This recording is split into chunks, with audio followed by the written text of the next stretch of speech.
take it to the grave. I'm Jason Horton. I'm Rebecca Lieb. And this is Ghost Town.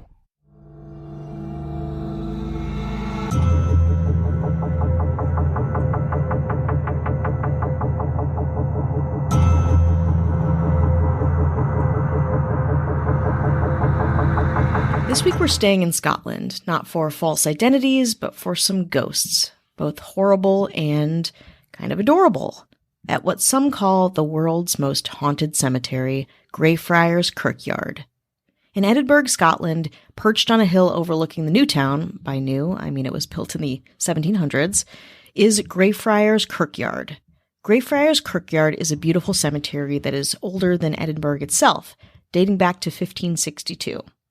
Greyfriars takes its name from the Franciscan friary that used to be on site. The friars there wore long gray habits and maintained the area. The friary itself dissolved in 1560 and was replaced by a churchyard.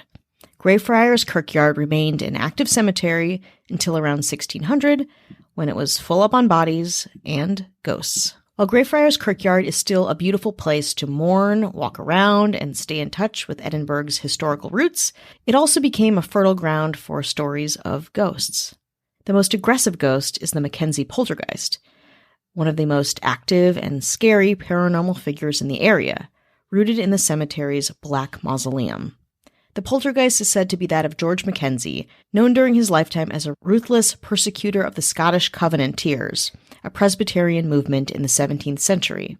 Mackenzie's poltergeist was angered and released back in 1999 when a houseless person looking for a spot to sleep broke into the Black Mausoleum. Oddly enough, Scottish poet Robert Louis Stevenson may have predicted Mackenzie's angry ghost in his 1879 book, Edinburgh Picturesque Notes, writing, "When a man's soul is certainly in hell, his body will scarce lie quiet in a tomb, however costly. Some time or other the door must open, and the reprobate come forth in the abhorred garments of the grave." Pretty spooky. Greyfriars Kirkyard is also connected to the Covenanters' prison through a stone gateway and locked metal grate near Mackenzie's Black Mausoleum. It was once home to an estimated 1,200 members of a failed anti-government revolution occurring in 1679. Conditions at the prison were so brutal that only 257 of the prisoners came out alive, a portion of whom escaped or pledged loyalty to the crown, 4 long and painful months after their mass incarceration. Many people touring the graveyard and prison have emerged with bruises, burns, scratches, even broken bones. In 2006, The Scotsman wrote that there had been 450 documented attacks, 140 people who had collapsed, and even suspicion that the Mackenzie poltergeist was responsible for the death of local psychic Colin Grant, who performed an exorcism based on the hauntings.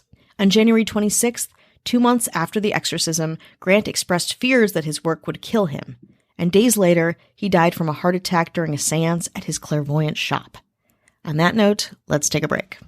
Greyfriars Kirkyard has typical markers of old Scottish cemeteries: carved stone angels of death, eerie demons, and supernatural figures carved in stone, seemingly guarding the area. But the metal grills covering some of the graves are also commonplace, with a strange history in and of themselves. In the early 1800s, the University of Edinburgh's prestigious medical studies program flourished, sparking a need for fresh bodies. By way of this need, underground trade in corpses flourished and became, well, a huge issue. To prevent body snatchers from making bank on random dead bodies, people would protect their freshly dead family members by boxing them in iron cages, called mort safes, that run deep into the ground. These grills look not unlike the ones that people put on their windows to prevent break-ins. I have them in my house in case you are curious. But then there's Bobby, the most famous ghost that resides in Greyfriars Kirkyard. Not just for his persistence, but also because he is an adorable little terrier. According to legend, Bobby was a loyal dog that just stood by his deceased owner's grave for 14 years until his own death, when he himself was buried next to his owner. However true the story is, not much. Spoiler alert. It's been memorialized in books and movies, and for the past 140 years, a bronze Skye Terrier has stood guard outside the grounds and watched over the graveyard, an unofficial mascot of the cemetery.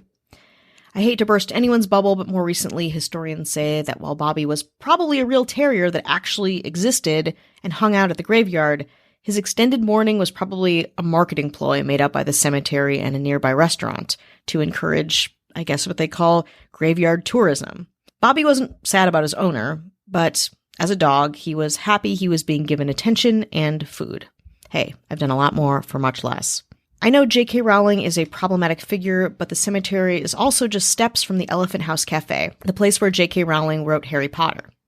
Among the graves in Greyfriars Kirkyard is one with a headstone reading Thomas Riddell, which many fans think may have inspired the birth name of Lord Voldemort, the villain of Harry Potter. Whatever spooky shit you're into, Greyfriars Kirkyard has a real grab bag of haunted shit, my favorite of course being the little dog, a famed pawn in a ploy to get more people out of their homes and to a graveyard?